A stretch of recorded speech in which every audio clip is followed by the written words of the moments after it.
tenemos la honradora visita de la doctora Katia Miguelina Jiménez, es jueza del Tribunal Constitucional y jueza emérita, ¿verdad que sí? Del Tribunal Constitucional, y la doctora Banaí Dotel, que es suplente actualmente son dos abogadas que nos van a hablar sobre unas acciones que están incoando los jueces contra el Consejo del Poder Judicial. Y precisamente ella nos va a explicar cuál es la naturaleza del reclamo. Sabemos que parece que viendo el tema del sistema de escalafón judicial y de provisión de cargos judiciales, y son temas muy espesos y complejos, y mi primera solicitud es que nos explique un poco y nos ponga en contexto. Gracias por estar con nosotros. Muy buenas tardes al staff de este programa, El Gobierno de la Tarde, la Z101. Sí, acércate al bejuco. Gracias. Antes que nada, en mi nombre personal y el de mi colega Banaí Bello Dotel, quiero darle las gracias a ustedes por la invitación y la oportunidad que nos brindan de poder explicar este espinoso tema a sus oyentes.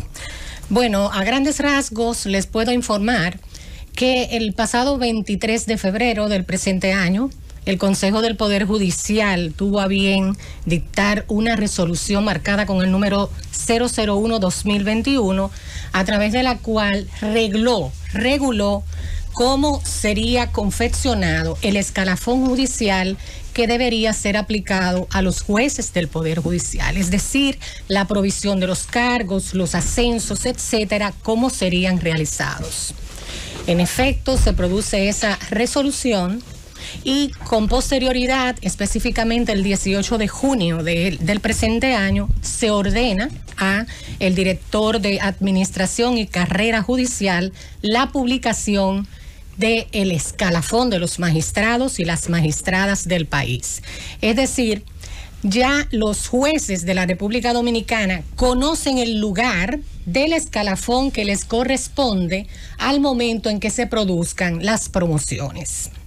Sin embargo, sorpresivamente, el pasado 9 de agosto, el Consejo del Poder Judicial publicó una consulta pública, a pesar de que ya todo este proceso se ha agotado, de que los jueces ya conocen el lugar que les corresponde en el escalafón, pidiendo la opinión con un nuevo borrador de un nuevo reglamento. Obviamente que todo esto altera todo lo que es la seguridad jurídica, el principio de confianza legítima, el debido proceso, el principio de preclusión, entre otros principios constitucionales, y nos sorprende muchísimo que este tipo de acciones sean cometidas específicamente por un órgano que es el órgano de gobierno de los jueces de la República Dominicana, que lo es el Consejo del Poder Judicial. Es un tema, ¿verdad?, relacionado.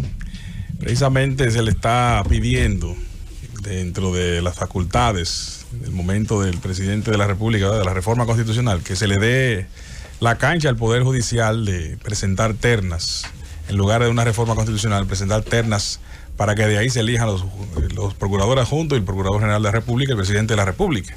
¿Usted entiende que se puede modificar la ley para esos otros temas sin necesidad entonces de una reforma constitucional directamente ahí al Poder Judicial?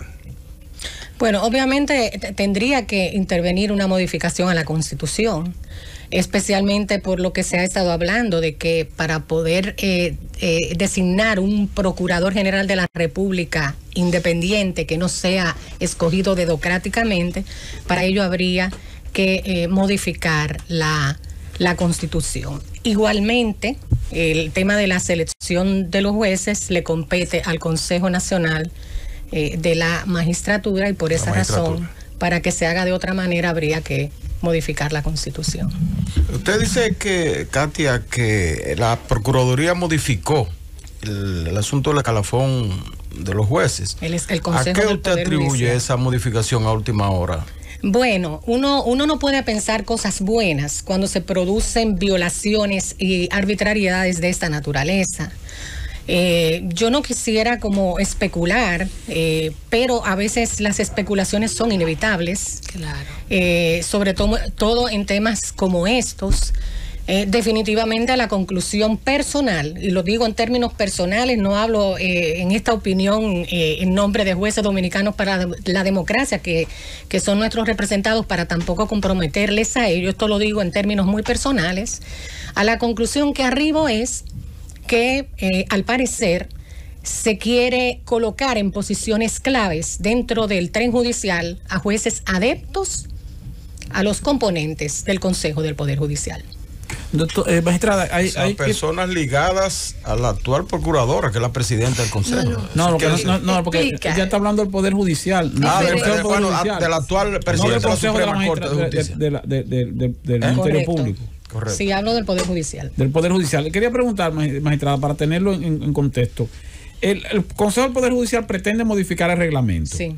El reglamento que tiene que ver con la selección o vamos a decir con los ascensos de los jueces. Pero para tenerlo como en entendido, ¿cada qué tiempo le corresponde al Consejo Judicial hacer esa revisión de ascenso de los jueces? ¿Cuándo correspondía ahora? ¿Qué se está planteando en el nuevo reglamento? Son como varias preguntas en una, pero para ponerlo como en orden. Y si el Consejo tiene facultad para modificar su propio reglamento. Muy bien. Agradezco sus preguntas porque me permiten muchísimo ampliar el tema. Usted ha iniciado por una que es muy importante y es ¿qué tiempo tenía el Consejo del Poder Judicial para producir un nuevo escalafón judicial? El propio reglamento 001, la ley orgánica del Consejo Nacional de la Magistratura, igualmente el artículo 70 del reglamento de la ley de carrera judicial establecen expresamente que el escalafón judicial deberá permanecer inalterable durante un año. Durante un año.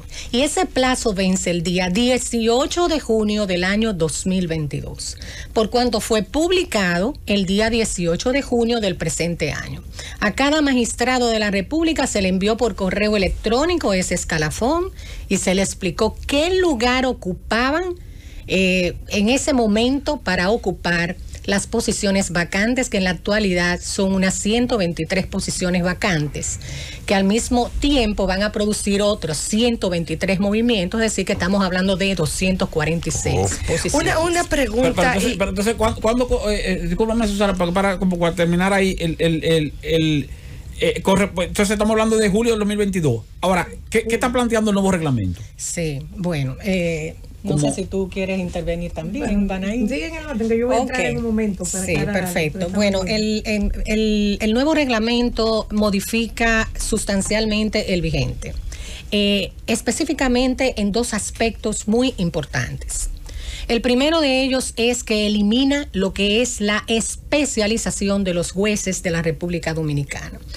En materia judicial es como en medicina, por ejemplo. Claro. Es decir, hay una especialización, hay doctor en ginecología, en cardiología. Lo mismo sucede con los jueces. Hay jueces penales, hay jueces civiles, hay jueces administrativistas, hay jueces civilistas, etcétera, etcétera.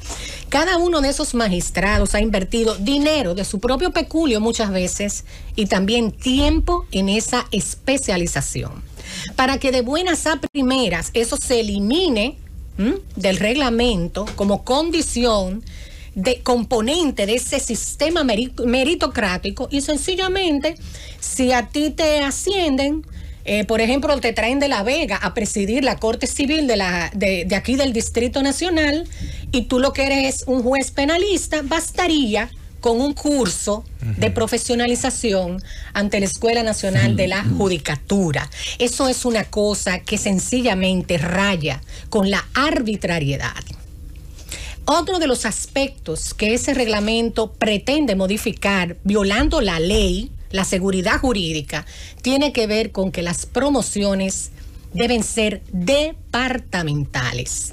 Así como la ley de carrera judicial establece 11 departamentos judiciales con sus correspondientes distritos judiciales, de la misma manera también han sido constituidos los tribunales por departamentos judiciales. El actual reglamento le da o privilegia esas promociones en función de la profesionalización y de que pertenezcan al departamento donde se produce la vacante. Sin embargo, eso se está modificando. Y el ejemplo que le pongo, qué sé yo, de La Vega, que traigan a una jueza o un juez de La Vega del ámbito penal a presidir la Corte Civil del Distrito Nacional, y bastaría para que eso suceda con que ese juez o esa jueza penal de La Vega tenga más años que yo en la judicatura. Es decir, que la antigüedad se va a primar por encima de cualquier otro aspecto. Hay algo importante, Katia. Yo sé que esos son los derechos de los jueces y bien, y es natural que lo enfoques del lado de ellos.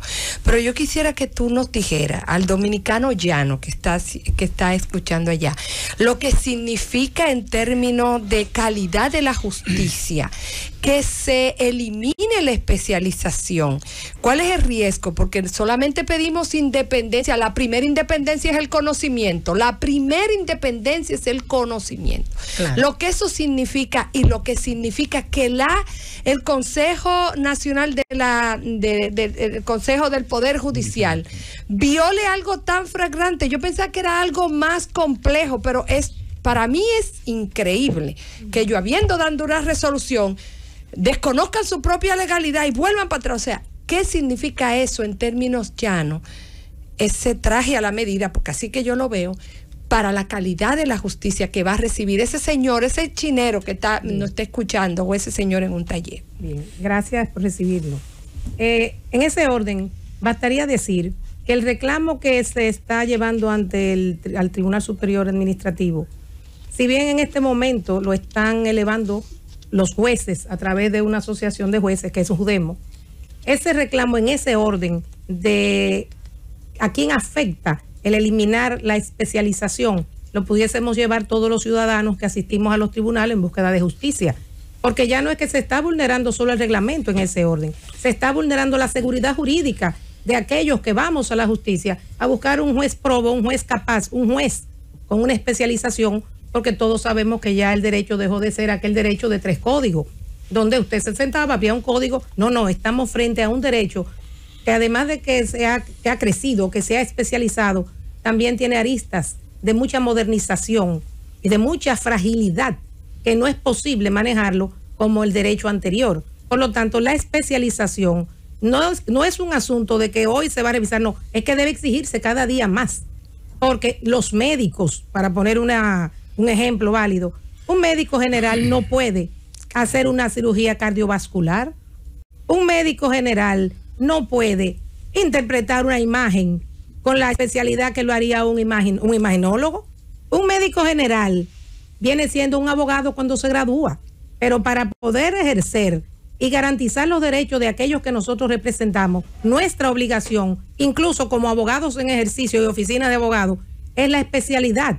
Yo no puedo creer que voy a defender y a postular por una persona que busque mi servicio en una defensa penal si yo no soy un especialista en el nuevo procedimiento penal, porque yo estaría faltándole al cliente y poniéndolo en riesgo.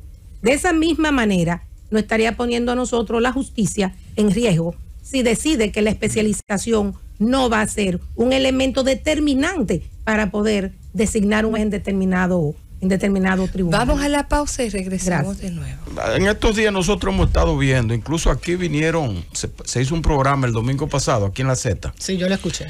Enjuiciando el papel de la Suprema Corte de Justicia, del Consejo Nacional, del Consejo del Poder Judicial. Del Consejo del Poder Judicial, y entonces una serie de denuncias en contra del presidente de la Suprema, en el sentido de que él está suplantando funciones que son propias de la Suprema Corte, por diferencia que tiene con jueces allá adentro, la está suplantando y la está trasladando al Consejo del Poder Judicial para facilitar su ejecución. Incluso el Colegio de Abogados está pidiendo un juicio político en contra del presidente de la Suprema Corte de Justicia por la manera en que está manejando el sector. ¿Qué ustedes opinan de esa lucha que lleva a cabo el colegio? Bueno, en realidad vamos a poner en contexto nuestra acción. Es una acción de amparo preventivo contra el Consejo del Poder Judicial. Quiero precisar que nada tiene que ver nuestros dignos jueces de la Suprema Corte de Justicia, que realmente están haciendo un trabajo encomiable, porque conocemos la moralidad y la capacidad de cada uno de ellos, ganado con su trabajo y con el tiempo y con sus propias decisiones que están ahí, que realmente son para revisarse y copiarse. El tema es el Consejo del Poder Judicial, que es que tiene el control y dirección de este sistema judicial en que todos nos vemos envueltos. Entonces, tampoco es nada contra Henry como presidente, absolutamente, porque también conocemos de sus capacidades y de sus condiciones. Es sencillamente pidiendo un cese a una resolución que pretende sustituir una que está en boga, que está activa, que está vigente, lo cual, conforme a nuestro sistema judicial, eso es imposible. Hasta que una no venza su plazo, otra no podría surgir. Y todavía fuera ese el interés, revisar la que está, no es el modo en que corresponde el modo en que se está haciendo, porque constituye una amenaza y una vulneración a las seguridades que ya esta contiene y altera todo el sistema y altera también el ánimo de aquellos que realmente se sienten garantizados con una resolución que dictó este mismo Poder Judicial, porque es el mismo, siempre va a ser un solo Poder Judicial. O sea que no es un tema contra los jueces de la Suprema, no es un tema contra Henry, no es un tema únicamente con subvertir, suspender, cesar los efectos de una resolución en ciernes que pretende sustituir una que está vigente. Eso es únicamente. Pero dijo la magistrada Katia Miguelina, algo que me llamó la atención y me deja en duda. Adeptos, quieren colocar adeptos. Es un asunto de colocar políticos o canchanchanes del actual presidente de la Suprema. ¿Cómo es el asunto, los adeptos? Bueno, yo lo que presumo es que se quiere colocar en posiciones claves a jueces que sean adeptos al Consejo del Poder Judicial. ¿A su causa política? ¿A la causa política del presidente del Consejo o qué? Bueno, adeptos, ese es el tema. Canchanchanes, amigos. Bueno, eso lo dijo usted. Bueno, la definición de adeptos es político, partidario, adepto de una causa. Bueno, a veces los adeptos no son necesariamente políticos ni partidarios, sino a una idea. Quizás leales a una nueva resolución, a un nuevo proyecto. Leales, sí, leales. El Consejo del Poder Judicial tiene atribuciones que antes eran atribuciones del Pleno de la Suprema Corte de Justicia. Sí. De acuerdo con su experiencia, la creación del Consejo y la existencia del Consejo del Poder Judicial ha fortalecido el sistema o ha sido innecesario, o sea, porque hay algunos analistas que proponen o dicen que no debió crearse ese consejo, que ese consejo no le aporta nada al funcionamiento de la justicia como tal, sino que lo que ha hecho provocar problemas. Ya no por esta decisión que estamos discutiendo, sino del consejo como órgano, como institución dentro del Poder Judicial. Bueno, en mi opinión yo sostengo que el Consejo del Poder Judicial como órgano, o sea, se extrajo esas funciones de dirección administrativa, financiera, disciplinaria del seno de la Suprema Corte de Justicia para que ésta única y exclusivamente se dedicase a los asuntos jurisdiccionales. Por ese lado yo lo veo en modo positivo. Sin embargo, cuando ocurren cuestiones como estas, a veces me pongo a pensar, ¿ha valido la pena tener un Consejo del Poder Judicial que en esta ocasión se está poniendo de espaldas a los jueces que ha de defender, cuyas reivindicaciones tiene que garantizarle? Entonces, tú sabes que es muy oportuna la pregunta que la hace, muy oportuna, extrapolándole a cómo estamos tratando de crear organismos y mecanismos, entendiendo que esos organismos y esos mecanismos son los que van a garantizar cosas.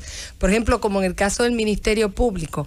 Es muy buena la pregunta porque a veces creemos que la solución es crear órganos. Sí. Eso que dijo Esteban, lo he escuchado mucho, dice, bueno, eso ha traído problemas, inclusive problemas en la parte jurisdiccional que se quería preservar precisamente para el Pleno.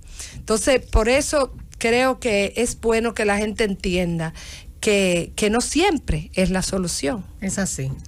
No siempre la creación de órganos es la solución. Pero tenemos que enfrentar los cambios, los retos, vivirlos, superarlos. ¿Cuál es la naturaleza de la acción finalmente? Es una acción de amparo preventivo. ¿Qué buscan? ¿Qué pretenden? Que suspenda, que cese la resolución que se ha puesto en la página, puesto que hay una vigente. Entonces, el cese, en principio eso es lo único que se quiere, incluso. Que cese la número 001. El borrador.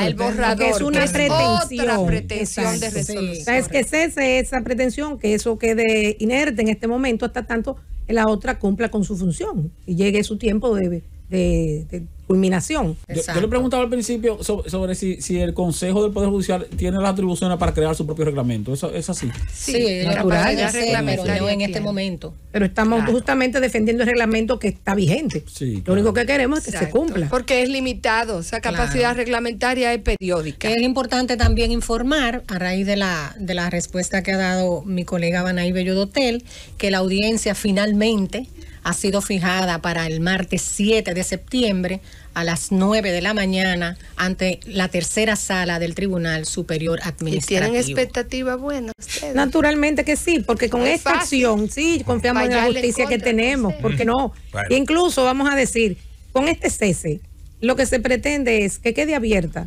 la vía de la conciliación, porque se supone que si es un amparo preventivo, lo que se está diciendo, retrotraigan todo al anterior momento, y en ese momento las partes tendrían que hablar, porque óiganme, no es una confrontación entre los jueces ni en el Poder Judicial en sí, es una garantía para todos los que accionamos y estamos en el sistema. O sea que no quiero que se vea en ningún momento que estamos creando una división y una confrontación. No. ¿Estará presente ahí el presidente de la Suprema en esa audiencia? No necesariamente. No necesariamente, porque para esto la ley establece que se haga representar. Okay. Pero en No fin, está, pero estará. bueno, Va a estar el juzgador juzgado en esta ocasión. estamos juzgados todos y a eso vamos. Estaríamos juzgados todos. Para fines didácticos, ¿cuál es la composición del Consejo del Poder Judicial?